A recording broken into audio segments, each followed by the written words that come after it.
Hey, what's going on, everybody? Welcome back to Poised RC. We had a nice little break over the holidays, Christmas. I know my family had a wonderful one. I hope you all had a wonderful Christmas as well. New Year's has passed. It is now 2026, and it has been a few weeks since I last posted. Our last video, we posted up building a T3v3, and today we're going to finish that process by making some front links by hand. I always feel that's the easiest way, and either modifying existing links to kind of suit your clearance needs and things like that. Just different techniques for making your own links, because I honestly firmly believe that no one will make better links for your truck than you. So let's get into it. So in the past 3 weeks, I have fully assembled this truck, but you'll notice we are missing a lower link over here. It is right here, and I'm going to show you how we got to this point. But I kind of used a hodgepodge of different links to just kind of throw us together off of what I had. The only thing that won't work for a final product are the lowers. As you can see, there's not enough thread engagement here, and we're going to make new links to fix all that. These uppers are Hardcore RC from Lance Valente. He is one of our primary link makers, and these are the uppers for a capper kit, and these are capper based mounting for the Mias, however you say it, don't really care, axles. And so they use a shorter upper than the lower. Now, like AR44, they will actually use the same upper and lower link. But these are going to work out perfect. We just got to switch out these lowers. And here's how we're going to do that. All of our kits utilize 80 millimeter eye-to-eye lower links. And when you order links from Hardcore, if you tell them you need 80 millimeter links, you're going to end up with a link that is 94 millimeters long. And the reason that is because your link is measured by just the link itself, not the rod ends. And essentially, between where the threads stop and where the center of this eye is about 7 millimeters. So if you double that for two rod ends, you have 14 millimeters. So if you want an 80 millimeter link, you will subtract 14 millimeters from that number, and that will tell you how long your link needs to be, whichever one you need to order or whichever one you need to make. Now, it does not matter if it is bent. Your link length will change, yes, but that's something you have to, when you start introducing bends, because let's say we have a 100 millimeter long link, this part, but we put a bend in it, it's now going to be much shorter because that same distance traveled across now has to go up and then come back down. So it will then shorten. So you have to compensate for that. But today we are making a straight link, and this is how I go about it. If I need an 80 millimeter link, I will subtract 14 to give me 80 millimeters minus 14, 66 millimeters. So I need to cut a piece of steel. I order 4 millimeter stainless rod and just cut it as needed, and I'll show you how to do that right now. So here's our 4 millimeter stainless rod. I have it pre-marked on each end. I am just going to use a general hacksaw. I'm going to cut this off, and then I'm going to fine tune the distance with my calipers, and I have a electric sanding disc that'll get this taken care of for me. All right, now that we have them rough cut, as you can see, they still have like little burrs on them here, and just the ends aren't very good, but we cut them just a hair long. That way we can fine tune them to length as needed. And as you can see, I just use a regular hacksaw to cut that off, and I'll show you how I get these sized up appropriately right now. First thing I'm going to do is just clean up each end, measure it with my calipers, and we'll see where we're at.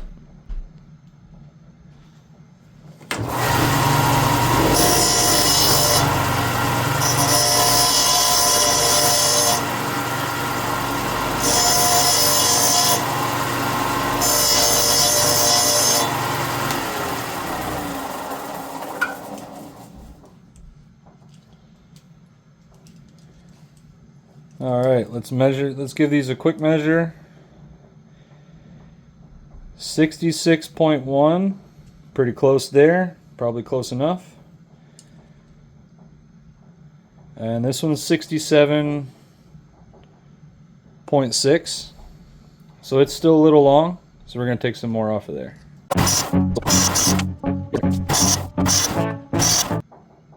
Alright, sneaking up on it, 66.3, that ain't going to hurt nothing, that'll be just fine.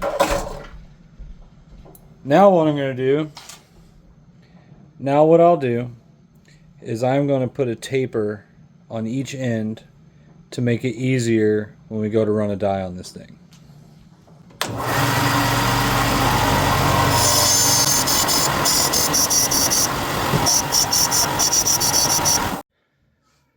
Alright, now a way we can check our work, now that we got these done, we got our tapers on each end. We're about 66 millimeters long on each one of them, which will be absolutely perfect. All right. So what we will do, what we can do to make our lives easier is we'll just take two rod ends that are similar to Traxxas rod ends and drill them out to 4 millimeters. That will allow us to slip our links into them. I say slipped. I couldn't find an actual 4 millimeter drill bit here at home, so these are a little undersized. But if you drill it, you know, just a touch over 4, the rod will slip right into it and you can double verify your length. I have barely got these even started, but you can see how that works. That way you don't have to thread it in each time and then thread it back off to check your length. You can just slip it in, verify that it's good, and then use regular rod ends to thread on once you verify that you're good. So what we're going to do now is we're going to put 10 millimeters worth of thread on each end of this, because that's about how much engagement you have on your rod end. So let's go ahead and get that knocked out. The tool that we're going to use for that is an M4 die. These are used to put threads on the outsides of things. Tap and die. Taps do internal threads. Dies do external threads. M4 or 4 millimeter. This has a 4 millimeter outer diameter, so this will put perfect little M4 threads right on the outside of this thing. Let's go ahead and do that now. All right, we've got our piece chucked up in our vise. We have our tap. We have our cutting fluid. So let's go ahead and start putting some threads on here.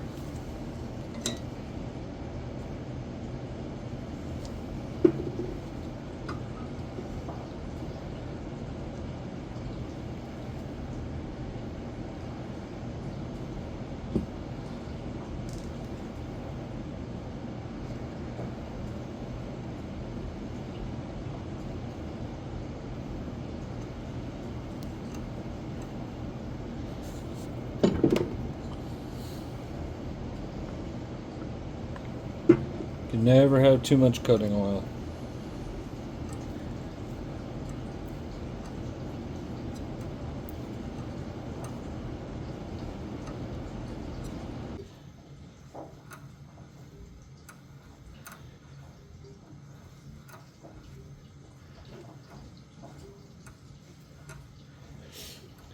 What I'm doing here is I'm doing about a quarter turn of cutting, turn it back to cut the little burrs off that you just created by cutting, turn it back. Now we're back to our cutting stroke, quarter turn, turn it back, quarter turn, turn it back, quarter turn, turn it back. And you just keep going like that. That's going to help you get nice clean threads. Because if you just keep spinning it, all that junk that builds up inside of the die is going to want to tear up and get stuck between the threads of the ones you're cutting. It's just less than ideal.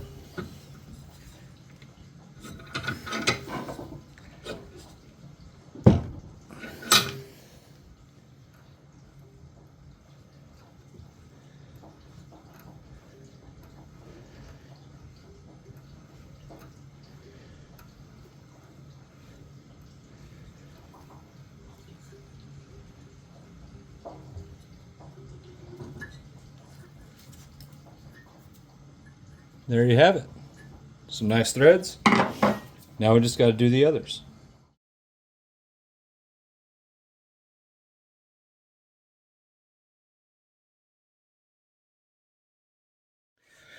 All right, now that we're done putting our threads on each end, our links have now been put in soft jaws. I use aluminum inserts for my vise to make sure that I'm not really marring these up, but there still are some machine marks. So what I'm going to do is I'm going to chuck these up in my benchtop lathe and just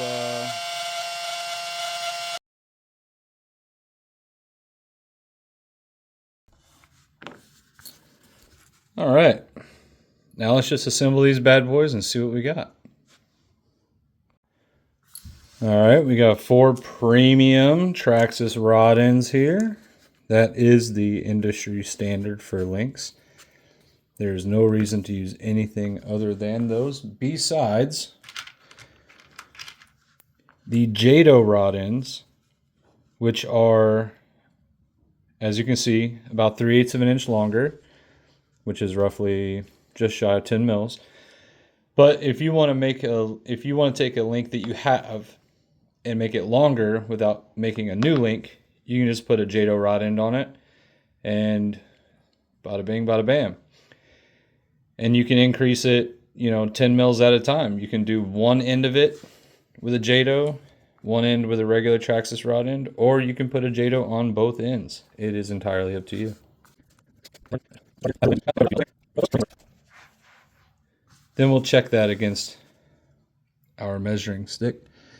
And we are just above 80 mils, so it's like we don't have one end threaded on all the way. And I'm guessing it's this side. So we'll go another turn in,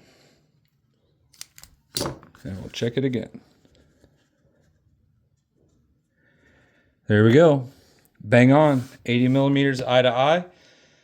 So 66 mil connecting rod. And then we'll do the same thing for this one.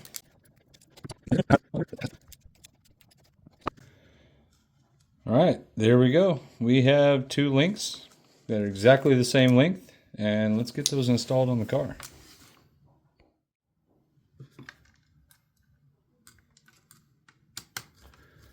All right, we will run in our 35 millimeter bolt here for our front lower. There we go, that's tight.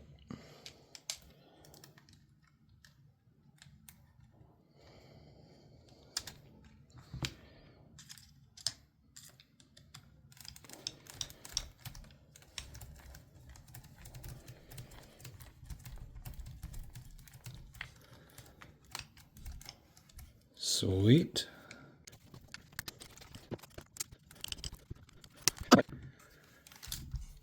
Now we have lower links that are exactly how we need them to be. Upper links are good. Some of the other things we did while we were out, these links were double bend lowers. I changed them over to single bend. It's just what I prefer. Because this single down right here will follow the drive shaft in its exact path. Having a double bent lower doesn't really gain you a whole lot. So I stick with single bend lowers. The rears up out of the way for maximum clearance. This is how my original set is on my T3, my personal build. I can show you that one here in just a second. And I made all the links on that one. We have deluxe 92 millimeter shocks, but we have shortened rod ends. These are the Vanquish -5 rod ends. They're the little offset ones, so they shorten everything. So we made this shock shorter without changing the stroke. We still have the full stroke of the 92, but it is shorter so that it sits how we want it to sit. The rears, these are the deluxe ultra shorts, so they're 80 eye to eye with a standard rod end. And we do this because we want equal to or less total wheel travel in the rear as the front. We want either less than the front or equal to the front. We never want the rear to over travel the front. And what I mean by that is if we hold the truck down on one side and we twist it, we want the rear tire to come off the ground before the front. And that's exactly what this one does. See how this one's lifting, but the front is staying down? It's because our rear has less total wheel travel.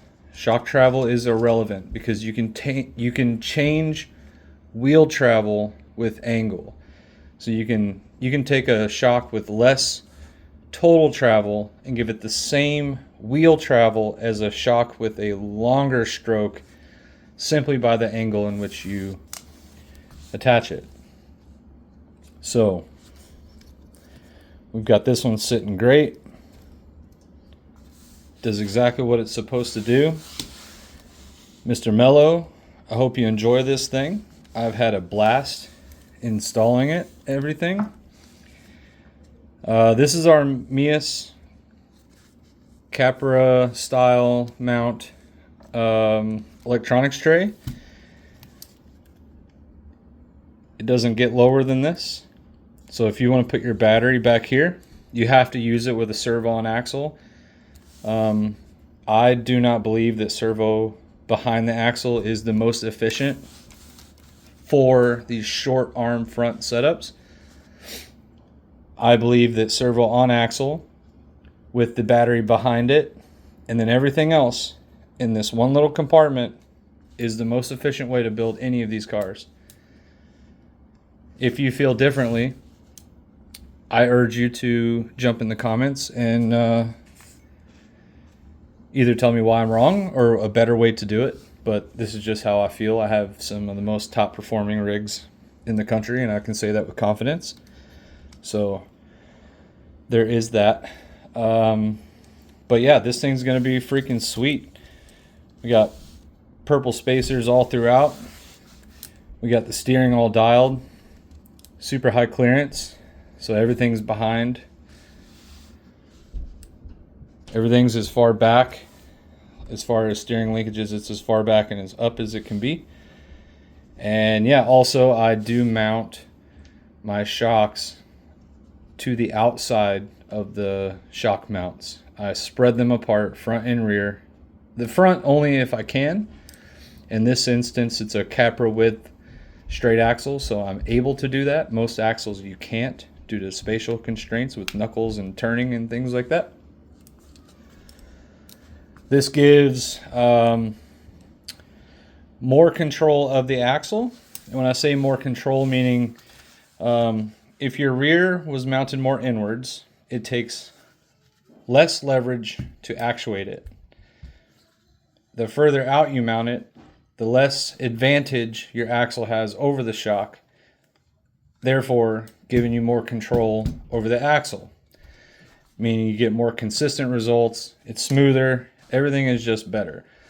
So that's why I mount them on the outside. I've done, like, literally every rig I have is like this. But yeah, this thing's gonna be a little monster once it's set up, and I can't wait to see it. But that is gonna do it for this episode. Welcome to 2026. I have a lot to talk about. I have been building lots of stuff over the past couple weeks, and I'm gonna do probably some update videos if y'all want to check that out. But there's a lot of stuff coming. I hope you're all excited. And here's to an awesome new year. Take it easy, stay poised. Don't forget to like, share, and subscribe. We'll see you later.